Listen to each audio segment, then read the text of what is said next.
Okay. ಈಗ ನಿನ್ಗೆ ಯಾವ್ದನ್ ಬಿಡಕ್ ಆಗತ್ತೆ? ಅಗ್ನಿ ತ್ರಿಕೋನ ಅನ್ನುವಂಥದ್ದು ಇದೆ ಇಲ್ಲಿ 159, ಇದೊಂದು ಟ್ರಯಾಂಗಲ್ ಇದು.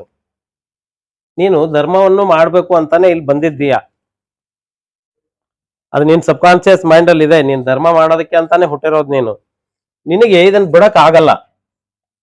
ಇವನು ಬುದ್ಧಿವಾದ ಹೇಳುವಾಗ ಹೇಳ್ಬೋದು, ನೀನ್ ಇದ್ ಬಿಟ್ಬಿಡಪ್ಪ ಒಳ್ಳೇದಲ್ಲ ಅಂತ ಹೇಳ್ತೀನಿ ನಾನು. ಬಿಡ್ತೀಯ? ಇಲ್ಲ, ನೀನ್ ಬಂದಿರೋದೇ ಅದನ್ನ ಮಾಡೋದಕ್ಕೆ, ನೀನ್ ಅದನ್ನ ಬಿಡಕ್ ಆಗಲ್ಲ. ಇಲ್ಲೂ ಅಷ್ಟೇ ಅರ್ಥ, ನೀನ್ ಮಾಡಿರೋದು ಸಂಪಾದನೆ ಮಾಡೋದಕ್ಕೆ ಅಂತಾನೆ ಬಂದಿದೀಯ. ಇದೊಂದು ಟ್ರಯಾಂಗಲ್ ನಿಂದು. ಇಲ್ಲಿ ನಿನ್ ಸಂಪಾದನೆ ಅಂತಕ್ಕಂಥದ್ದನ್ನ ಮಾಡೋದಕ್ಕೋಸ್ಕರವಾಗಿನೇ ನೀನ್ ಹುಟ್ಟಿದೀಯ. ಬಿಡಕ್ಕಾಗತ್ತಾ? ಆಗಲ್ಲ.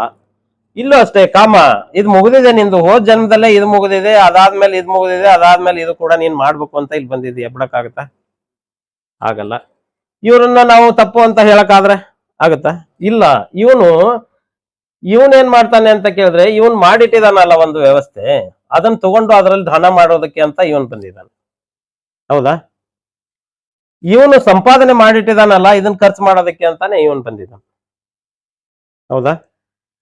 ಇವನು ಎಲ್ಲ ಮುಗಿದಿದೆ ಇವಂದು, ಅದಕ್ಕೆ ಇವನೇನ್ ಮಾಡ್ತಾ ಇದ್ದಾನೆ ಅಂತ ಕೇಳಿದ್ರೆ, ನೀನ್ ಮತ್ತೆ ಧರ್ಮಬದ್ಧವಾಗಿ ನಡ್ಕೋ ಅಂತ ಇವನ್ ಹೇಳ್ತಾ ಇದ್ದಾನೆ. ಹೌದಾ? ಧರ್ಮಬದ್ಧವಾಗಿ ನಡ್ಕೋ ಅಂತ ಹೇಳ್ತಾ ಇದ್ದಾನೆ ಇವನು. ಧರ್ಮಬದ್ಧವಾಗಿ ನಡ್ಕೋ ಅಂತ ಇವನು ಹೇಳ್ತಾ ಇರೋದಕ್ಕೆ ಕಾರಣ ಏನು ಅಂತ ಕೇಳಿದ್ರೆ, ಇವನ್ ಈ ಕೆಲಸ ಮುಗಿದಿದೆ, ಮುಗಿಸ್ಬಿಟ್ಟಿದ್ದಾನೆ ಅವನು. ಫಸ್ಟ್ ಲೈಫ್ ಅಲ್ಲೇ ಇದನ್ನ ಮುಗಿಸ್ಬಿಟ್ಟಿದ್ದಾನೆ. ಹಾಗಾಗಿ ಇವನೇನ್ ಹೇಳ್ತಾನೆ ಅಂತ ಕೇಳಿದ್ರೆ, ಧರ್ಮಬದ್ಧವಾಗಿ ನಡ್ಕೊಳ್ಳೋಣ, ಮೋಕ್ಷಕ್ಕೆ ಹೋಗೋಣ, ಅದರಲ್ಲಿ ಏನಿಲ್ಲ ಅನ್ನುವಂಥದ್ದನ್ನ ಇವನು ಕಂಡ್ಕೊಂಡಿದ್ದಾನೆ. ಆದ್ರೆ ಇವನು ಕಾರಕ ಗ್ರಹನನ್ನ ನೋಡಿದಾಗ ಹಾಗ ಅನ್ಕೋಬಹುದಾ? ಇವನು ಒಂದು ಮನಸ್ಸು, ಹೌದಾ, ಚಂದ್ರ. ಇನ್ನೊಂದು ಸುಖ. ಇದು ಎರಡು ಕೂಡ ಏನಂತ ಕೇಳಿದ್ರೆ ಈ ಟ್ರಯಾಂಗಲ್ ಅಲ್ಲಿ ಇರೋವಂತಹದ್ದು ಸ್ತ್ರೀ ತತ್ವ. ಇದು ಮೋಕ್ಷಕ್ಕೆ ಹೋಗಕ್ಕಾಗತ್ತಾ? ಆಗ್ಬೋದಾ? ಹೇಗ್ ಬಿಡಕ್ಕಾಗತ್ತೆ? ಅಲ್ಲಿ ತತ್ವ ಬಿಡಕ್ ಆಗಲ್ವಲ್ಲ. ಇದು ನೀರಿದು, ಹೌದಾ? ಇದು ನೀರು. ನಮ್ಮ ಬಾಡಿನಲ್ಲಿ 72% ವಾಟರ್ ಇದೆ, ಹೌದಾ? ಇದು ನದಿ. ಯಾವ್ದು? ಸಾರಿ, ಇದು ಶುಕ್ರ ಇದೆಯಲ್ಲ, ಇದು ನದಿ. ಇದು ಅಂದ್ರೆ ನಿನ್ನ ದೇಹ ಇದು, ಹೌದಾ? ಈ ದೇಹದಲ್ಲಿ ಈ ದೇಹಕ್ಕೆ ಬೇಕಾಗಿರ್ತಕ್ಕಂಥ ಸುಖ ಕೊಡುವಂತದ್ದು ಯಾವುದು? ಶುಕ್ರನ ತಾನೆ, ಹೌದಾ? ಈ ಚಂದ್ರ ಸಮುದ್ರ. ಇದು ಈ ದೇಹದ ಒಳಗಡೆ ಏನು 72% ವಾಟರ್ ಇದೆಯಲ್ಲ, ಅದನ್ನ ಮ್ಯಾನೇಜ್ ಮಾಡೋದೆಲ್ಲ ಚಂದ್ರನೇ. ಮನಸ್ಸು. ಇನ್ನು ಅಲ್ಲಿ ಬರುವಂತದ್ದು ಏನು? ವೇವ್ಸ್. ಒಂದ್ ವೇಳೆ ಸಮುದ್ರದಲ್ಲಿ ವೇವ್ಸ್ ಬರ್ಲಿಲ್ಲ ಅಂತ ಕೇಳಿದ್ರೆ ಜೀವಗಳು ಬದುಕ್ಬೋದಾ? ಬದುಕಲ್ಲ. ಅದಕ್ಕೆ ಇಲ್ಲಿ ಏನ್ ಮಾಡಿರೋದು ಅಂತ ಕೇಳಿದ್ರೆ, ಇದನ್ನ ಶಾಸ್ತ್ರ ಅಂತ ಮಾಡಿರೋದು. ಶಾಸ್ತ್ರ ನಾನು ಹಿಂದೆ ಹೇಳಿದ್ದೆ, ಉತ್ತಮ ತತ್ವ ಚಿಂತೈವ ಮಧ್ಯಮ ಶಾಸ್ತ್ರ ಚಿಂತನಂ ಅದಮ ಮಂತ್ರ ಚಿಂತ ತೀರ್ಥ ಭ್ರಾಂತಿ ಅದಮಾದಮ ಅಂತ. ಈ ಶಾಸ್ತ್ರಗಳು ಯಾಕೆ ಬೇಕು ಅಂದ್ರೆ, ಇಲ್ಲಿ ನಾವು ಹೇಗೆ ನಡ್ಕೋಬೇಕು ಅನ್ನುವಂಥದ್ದು ತೀರ್ಮಾನ ಆಗಿದೆ. ಏನಿದು ಶಾಸ್ತ್ರ? ಪ್ರಕೃತಿ ಶಾಸ್ತ್ರ ಅಂತ. ಇಂಥ ಸಮಯದಲ್ಲಿ ಹೀಗೆ ಆಗುತ್ತೆ ಅಂತ ಹೇಳಿ ಒಂದು ನಿಯಮ ಮಾಡಿದೆ ಅಲ್ವಾ? ಆ ನಿಯಮಕ್ಕೆ ಅನುಸಾರವಾಗಿ ನಡ್ಕೊಂಡ್ರೆ ನಮಗೊಂದಿಷ್ಟು ಉತ್ತಮ ಫಲಗಳು ಸಿಗುತ್ತೆ ಅನ್ನುವಂತ ವಿಚಾರ ಇಲ್ಲಿ ನಮಗ್ ಕಂಡು ಬಂದಾಗ, ನಾವು ಇಲ್ಲಿ ಏನ್ ಮಾಡ್ಬೇಕಾಗಿದೆ ಅಂತ ಕೇಳಿದ್ರೆ, ಈ ಮೋಕ್ಷ ಅನ್ನತಕ್ಕಂಥದ್ದನ್ನ ಏನ್ ಮಾಡ್ಬೇಕಾಗಿದೆ ಅಂದ್ರೆ, ಇದನ್ನ ಬ್ಯಾಲೆನ್ಸ್ ಮಾಡಬೇಕಾಗಿದೆ. ಯಾವುದನ್ನ? ಧರ್ಮ ಅರ್ಥ ಕಾಮವನ್ನ ಬ್ಯಾಲೆನ್ಸ್ ಮಾಡಿ, ಈ ಮೋಕ್ಷ ಕೂಡ ಬ್ಯಾಲೆನ್ಸ್ ಮಾಡ್ಬೇಕಾಗತ್ತೆ. ಒಂದ್ ವೇಳೆ ನಾವು ಈ ಮೋಕ್ಷಕ್ಕೆ ಹೋಗೋಣ ಅಂತ ಇಟ್ಕೊಳ್ಳೋಣ. ನಾವು ಚಂದ್ರ ಏನು ಬೇಡಪ್ಪ, ನನ್ಗೇನು ಬೇಡ ಅಂತ ಕೂತ ಅಂತ ಇಟ್ಕೋ. ವೇವ್ಸ್ ಬರ್ಲಿಲ್ಲ ಅಂತ ಕೇಳಿದ್ರೆ, ಈ ಸಮುದ್ರದಲ್ಲಿ ಅಲೆಗಳನ್ನುವಂಥದ್ದು ಬರ್ಲಿಲ್ಲ ಅಂದ್ರೆ ಜೀವಿಗಳು ಸಾಯುತ್ತೆ. ಮನೇಲಿ ಅಮ್ಮ ಕೆಲಸ ಮಾಡ್ಲಿಲ್ಲ ಅಂತ ಕೇಳಿದ್ರೆ ಮನೆ ನಾಶ ಆಗುತ್ತೆ ಅಲ್ವಾ? ಬಿಡಕ್ಕಾಗತ್ತ? ಅದಕ್ಕಾಗಿ ಶಾಸ್ತ್ರ ಮಾಡಿ ಆದರೂ ತನ್ನ ಮಕ್ಕಳನ್ನ ಕಾಪಾಡಬೇಕು ಅಂತ ಹೇಳಿ ಚಂದ್ರ ನಿಂತಿರೋದು, ಹೌದಾ? ಇನ್ನ ಶುಕ್ರ. ಇದು ಶುಕ್ರ ಇಲ್ಲ ಅಂತ ಕೇಳಿದ್ರೆ ಸಂತಾನೋತ್ಪತ್ತಿ ಆಗುತ್ತಾ? ಆಗಲ್ಲ. ಇದೆಲ್ಲ ಮಾಡ್ತಾ ಇರೋದೇ ಈ ಸಂತಾನೋತ್ಪತ್ತಿಗೋಸ್ಕರ. ಒಂದ್ ವೇಳೆ ಇದನ್ನ ಎರಡನ್ನು ಬಿಟ್ರು ಅಂತ ಕೇಳಿದ್ರೆ ಇಲ್ಲೇನಾಗತ್ತೆ? ಇದು ಶತ್ರುತ್ವ ಅನ್ನುವಂಥದ್ದು ಮತ್ತು ಮಿತ್ರತ್ವ ಅನ್ನುವಂಥದ್ದನ್ನ ಹಿಂದಿನ ಪಾಠದಲ್ಲಿ ನೀನು ಕೇಳಿರಬಹುದು. ಆಯ್ತಲ್ವಾ. ಶತ್ರು ಗ್ರಹಗಳು ಮತ್ತು ಮಿತ್ರ ಗ್ರಹಗಳನ್ನ ನೀನ್ ಕ್ಯಾಲ್ಕುಲೇಷನ್ ಮಾಡುವಾಗ ಈ ಅಗ್ನಿ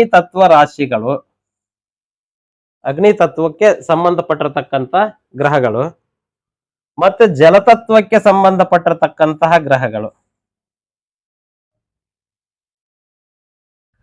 ಏನಾಗುತ್ತೆ?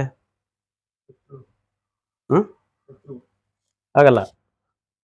ಶತ್ರು ಆಗೋದು ಒಂದೇ ಇಲ್ಲಿ ಶುಕ್ರ. ಹೌದಾ? ಈ ಶುಕ್ರನ್ ಬದಲಾಗಿ ಇದನ್ನ ಇಲ್ಲಿ ತೆಗೆದು ಹಾಕ್ತೀನಿ ನಾನು, ಈ ಜುಪಿಟರ್ನ ಇಲ್ಲಿ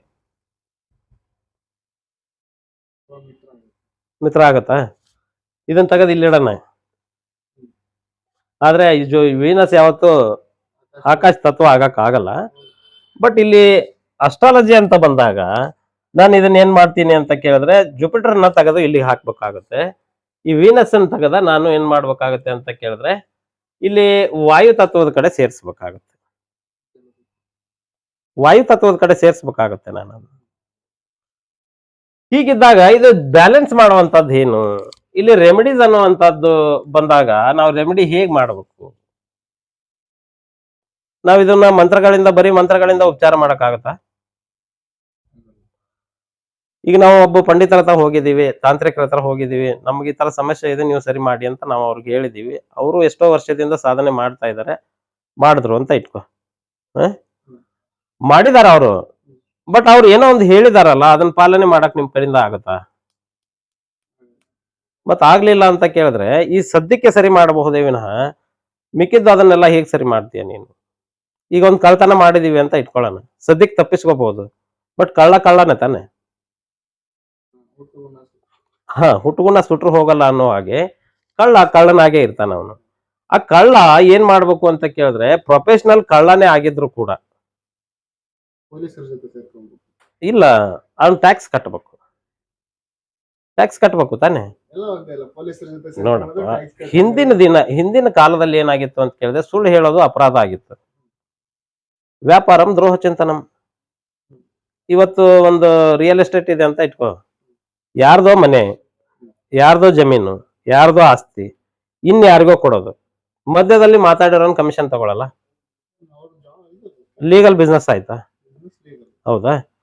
ಈಗ ಒಂದು ತರಕಾರಿ ವ್ಯಾಪಾರ ಅಂತ ಇಟ್ಕೋ, ಯಾರೋ ಬೆಳೆದಿರೋರು, ಯಾರೋ ತಗೊಂಡಿರೋರು, ಮಧ್ಯದಲ್ಲಿ ಮಾರಾಟ ಮಾಡೋನು ಬೇರೆ, ಇಲ್ಲಿಂದ ತಗೊಂಡ್ಬಂದು ಅಲ್ಲಿಗೆ ತಲುಪಿಸೋದಕ್ಕೆ ಮೀಡಿಯೇಟರ್ ಆಗಿದಾನಲ್ಲ ಒಬ್ಬ, ಅವನು ಇವನಿಗಿಂತ ಲಾಭವನ್ನ ಜಾಸ್ತಿ ಎಕ್ಸ್ಪೆಕ್ಟ್ ಮಾಡ್ತಾ ಇದ್ದಾನೆ. ಯಾಕೆ ಕೊಟ್ರ ಅವನಿಗೆ? ಟ್ಯಾಕ್ಸ್ ಕಟ್ಟಿದಂತಾನೆ ಅವನು. ನೀನು ಕಳ್ಳನೇ ಆಗಿರೋ, ಆದ್ರೆ ನೀನು ಅಲ್ಲಿ ಲೀಗಲ್ ಆಗಿ ಅದನ್ನ ರಿಜಿಸ್ಟ್ರೇಷನ್ ಮಾಡ್ಕೊ ಅಂತ. ಅಲ್ಲ, ಕಳ್ಳ ಅಂದ್ರೆ ಹಾಗಲ್ಲ ನಾನು ಹೇಳ್ತಾ ಇರೋದು. ಅದನ್ನೇನ್ ಲೀಗಲ್ ಅಂತ ಕೇಳಿದ್ರೆ ನೀನ್ ಅಲ್ಲಿ ಕಳ್ಳ ಆಗ್ಲಿಲ್ವಲ್ಲ, ತಪ್ಪಿಸ್ಕೊಂಡ್ರೆ ಮಾತ್ರ ನೀನ್ ಕಳ್ಳ ಅಂತ ಕರ್ಸ್ಕೊಳ್ಳೋದಲ್ವಾ. ಹಾಗಾಗಿ ಏನ್ ಮಾಡ್ಬೇಕಾಗಿದೆ ನೋಡಿ, ಇಲ್ಲಿ element remedies are not superstition, they works through behaviour correction ಅಂತ ಹೇಳ್ತಾನೆ. ಏನ್ ಮಾಡಬಹುದು ಇದ್ರಲ್ಲಿ?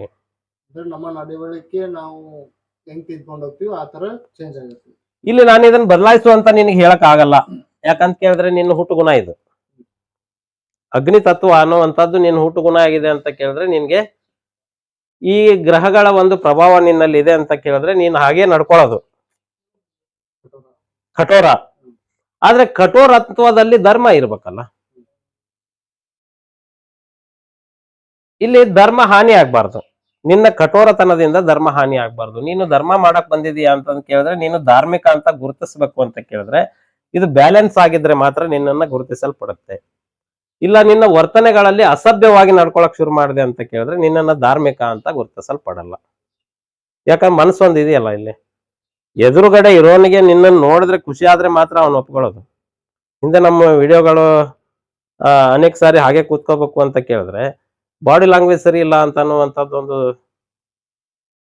ಪ್ರಶ್ನೆ ಬಂದಿತ್ತು, ನೀನ್ ಕೇಳಿರ್ಬಹುದು. ಹಾಗಾಗಿ ಇಲ್ಲಿ ನೀನ್ ಹೇಳ್ತಾ ಇರೋದು ನಿಜ ಇರ್ಬೋದು, ವರ್ತನೆ ಸರಿ ಇಲ್ಲ ಅಂದ್ರೆ ಆಗತ್ತೆ ತಾನೆ. ಬೇಜಾರು ನಿನ್ನನ್ನು ಯಾರು ಇಷ್ಟಪಡ್ತಾರ? ಇಲ್ಲ. ಹಾಗಾಗಿ ನಾವು ಇದನ್ನ ಬದಲಾಯಿಸ್ಕೋಬೇಕಾಗತ್ತೆ. ಇಲ್ಲಿ ಅಗ್ನಿ ತತ್ವ ಅನ್ನುವಂಥದ್ದು ಬದಲಾವಣೆ, ಇಲ್ಲಿ ವರ್ತನೆಯಲ್ಲಿ ಬದಲಾವಣೆ, ಬಿಹೇವಿಯರ್ ಕರೆಕ್ಷನ್. ಆಮೇಲೆ ಲೈಫ್ ಸ್ಟೈಲ್ ಅಲೈನ್ಮೆಂಟ್, ಜೀವನ ಶೈಲಿ. ಜೀವನ ಶೈಲಿಯನ್ನ ಬದಲಾವಣೆ ಮಾಡ್ಕೋಬೇಕಾಗುತ್ತೆ ನಾವು. ಮಾಡ್ತಾ ಇರೋದು ಧರ್ಮ, ಆಸೆ ಇರೋದು ಹೈಫೈ ಇದೆ, ಹೈಫೈ ಇದೆ. ನಿನಗೇನಾದ್ರೂ ಆಸೆ ಇದ್ರೆ ನೀನು ಸೋಗ್ ಹಾಕೊಂಡ್ ಮಾಡ್ತಿದ್ದೀಯ ಅಲ್ಲಿ. ಆಸೆ ಒಳ್ಳೇದಲ್ಲ, ಒಳ್ಳೇದು. ನಿನ್ನ ಆಸೆಗೆ ಇಲ್ಲಿ ಯಾರು ಏನು ಬೇಡ ಅಂದಿಲ್ಲ, ನಿನ್ಗೆ ಬೇಕಾಗಿದ್ದನ್ನು ಅವರೇ ತಂದು ಕೊಟ್ಟಿದಾರಲ್ಲ. ನಿನಗೆ ಇನ್ನೂ ಏನೋ ದುರಾಸೆ ಇದೆ, ಹಾಗಾಗಿ ನೀನು ಇದಕ್ಕೆ ಅವಮಾನ ಮಾಡ್ತಾ ಇದೀಯಾ, ಇದನ್ನ ಮರೆಮಾಚ್ತಾ ಇದೀಯಾ, ಅದಕ್ಕೆ ಏನಾದ್ರೂ ಕಾರಣ ಇದೆಯಾ ಅಂತ ಹುಡುಕ್ಬೇಕು. ಅವಾಗ ನಾವ್ ಏನ್ ಮಾಡ್ಬೇಕಾಗತ್ತೆ, ಜೀವನ ಶೈಲಿಯಲ್ಲಿ ಸ್ವಲ್ಪ ಬದಲಾವಣೆಯನ್ನು ತಗೋಬರ್ಬೇಕು.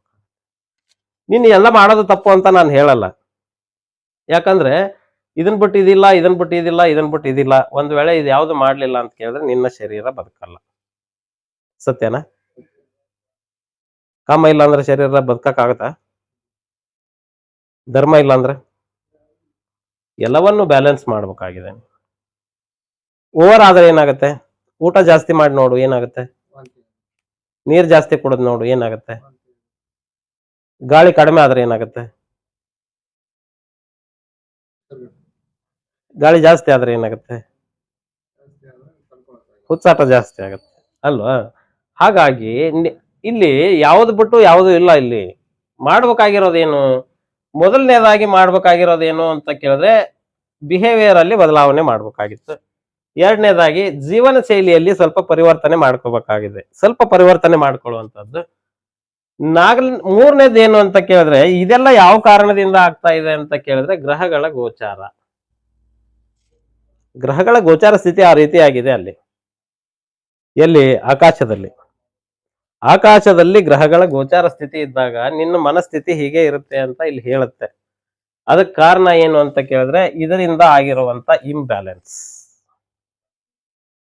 ಒಂದು ಜಾಸ್ತಿ ಆಗಿರ್ಬೇಕು, ಇಲ್ಲ ಒಂದು ಕಡಿಮೆ ಆಗಿರ್ಬೋದು. ಇದರಿಂದ ಅಂದ್ರೆ ಬರೀ ಇದೆ ಅಲ್ಲ, ಇದಾಯ್ತು ಇದಾಯ್ತು ಇದಾಯ್ತು ಇದಾಯ್ತು. ನಿನ್ನ ಜಾತಕದಲ್ಲಿ ಯಾವ ಗ್ರಹಗಳು ಹೆಚ್ಚು ಕಡಿಮೆ ಆಗಿದೆ, ಹೆಚ್ಚು ಕಡಿಮೆ ಅಂದ್ರೆ ಏನು, ಶತ್ರುವಿನ ಮನೆಯಲ್ಲಿರುವಂತಹದ್ದು, ನೀಚ ಆಗಿರುವಂತಹದ್ದು, ಆಮೇಲೆ ಮಾರಕ ಸ್ಥಾನದಲ್ಲಿ ಕುಳಿತಿರುವಂತಹದ್ದು, ಅನಿಷ್ಟ ಸ್ಥಾನದಲ್ಲಿ ಕುಳಿತಿರುವಂತಹದ್ದು, ಹೀಗೆಲ್ಲ ಇರ್ತಾ ಇರುವಂತಹದ್ರ ದಶೆ ನಡೀತಾ ಇರುವಂತಹದ್ದು, ಹೀಗೆಲ್ಲ ಇದ್ದಾಗ ಏನಾಗುತ್ತೆ ಅಂತ ಕೇಳಿದ್ರೆ ಅದು ಇಂಬ್ಯಾಲೆನ್ಸ್ ಆಗಿರುತ್ತೆ. ಹೇಗೆ ಅದನ್ನ ಬ್ಯಾಲೆನ್ಸ್ ಮಾಡೋದು? ನೆಕ್ಸ್ಟ್ ಬಂದ್ಬಿಟ್ಟು ಏನಂತ ಕೇಳಿದ್ರೆ ನರಮಂಡಲದ ಸಮತೋಲನ, ನರ್ವಸ್ ಸಿಸ್ಟಮ್ ಬ್ಯಾಲೆನ್ಸಿಂಗ್. ಇದೆಲ್ಲ ಆದಾಗ ಏನಾಗುತ್ತೆ ನಿನ್ಗೆ? ನರ್ವಸ್ ಸಿಸ್ಟಮ್ ಯಾಕೆ ಕೆಟ್ಟೋಗುತ್ತೆ? ಎಲ್ಲಿ ಕನೆಕ್ಟ್ ಆಗಿದೆ ಅದೆಲ್ಲ ಕೂಡಿ? ಅದೆಲ್ಲ ಆಗಿರೋ ಮೆದುಳಿನಿಂದ ತಾನೇ ಬರೋದು ಅಲ್ಲ?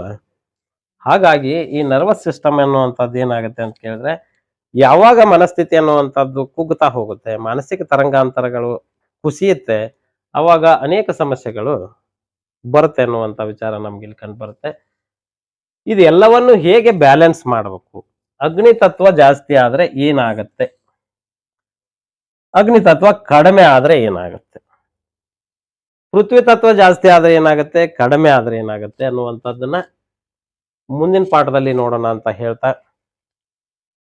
ಇವತ್ತಿನ ಪಾಠನ ಮುಗಿಸುವಂತ ಒಂದು ಪ್ರಯತ್ನವನ್ನು ಮಾಡೋಣ. ಈ ನಾನು ಹೇಳ್ಕೊಡ್ತಾ ಇರತಕ್ಕಂತ ಮಾಹಿತಿ ನಿಮ್ಗೆ ಏನಾದ್ರೂ ನಿಜವಾಗ್ಲೂ ಇಷ್ಟ ಆಗಿದ್ರೆ ಲೈಕ್ ಮಾಡಿ, ಶೇರ್ ಮಾಡಿ, ನಿಮ್ಮ ಅನಿಸಿಕೆ ಅಭಿಪ್ರಾಯಗಳನ್ನ ಕಾಮೆಂಟ್ ಮುಖಾಂತರ ತಿಳಿಸಿ. ಇದರಲ್ಲಿ ಏನಾದ್ರೂ ನಾನು ಹೇಳ್ಕೊಡೋದ್ರಲ್ಲಿ ಇನ್ನೇನಾದ್ರೂ ಬದಲಾವಣೆಗಳನ್ನುವಂಥದ್ದಿದ್ರೆ, ಇನ್ನೇನಾದ್ರೂ ಹೆಚ್ಚಿನ ಮಾಹಿತಿಗಳು ಇದರಲ್ಲಿ ನಿಮ್ಗೆ ಬೇಕಾಗಿದ್ರೆ ಕಮೆಂಟ್ ಮುಖಾಂತರ ನೀವು ತಿಳಿಸ್ಬೇಕು ಅಂತ ಕೇಳ್ತಾ ಇವತ್ತಿನ ಸಂಚಿಕೆನ ಮುಗಿಸ್ತಾ ಇದ್ದೀನಿ. ನಮಸ್ಕಾರ, ಧನ್ಯವಾದಗಳು.